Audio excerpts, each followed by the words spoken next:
Привет! В этом видео я хочу рассказать вам о том, как я научилась тому, что умею сейчас. Честно говоря, я до сих пор использую эти методы для самообучения, так как нередко остаюсь недовольна конечным вариантом своих работ. Я практически не использую фотографии, когда учусь рисовать людей, так как во время рисования с фотографией я начинаю зацикливаться на определенных деталях и забываю об общей картине. Мне кажется, что из-за этого и возникает проблема идеального глаза, при котором помимо глаза все остальное кажется кривым. Я ищу видеоролики наподобие этого, где модели принимают определенную позу на минуту, потом на 2 и так далее. Таким образом, у меня не хватает времени на что-то одно, так как я должна перенести принятую моделью позу на бумагу за очень короткое время. К слову, почему-то мне проще делать такие учебные зарисовки на бумаге простым карандашом, хоть и рисую я в основном в диджитале. До того, как я решила углубиться в эту тему, мои рисунки были либо слишком яркие, со странно подобранной палитрой, либо покрашены в разные тона одного и того же цвета. В один момент мне это надоело, и я решила искать на ютубе видео, связанные с теорией цвета.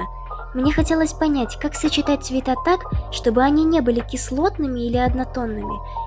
Все оказалось достаточно просто, и ссылку на некоторые из этих видео я добавлю в описание к ролику, но мне нужна была практика, потому за просмотром подобных видео последовали эксперименты.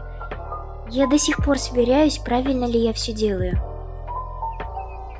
Сколько себя помню, я считала, что с рисовки это очень плохо и делать этого категорически нельзя, ни под каким предлогом, хоть и срисовывала немало рисунков, когда ходила под стол. Но недавно у меня появилось непреодолимое желание сменить стилистику. И что же пришло мне на ум? Конечно же, с рисовки. Мне показалось, что пока я не опробую сама, как рисовать те или иные детали, я не смогу понять, как это делается. У меня на примете есть немало художников, чья рисовка приводит меня в дичайший восторг, но я не умею рисовать так же.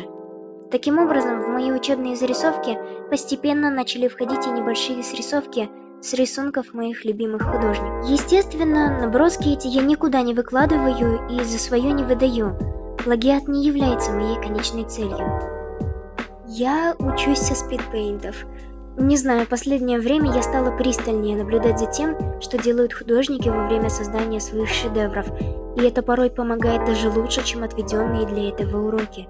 Конечно, на моем счету еще остаются животные, светотень, техника, еда, которые я не умею рисовать, но я работаю над этим. Так случается, что я порой просто не понимаю, как мне научиться рисовать ту или иную вещь, и остается лишь экспериментировать, чем я и занимаюсь последнее время.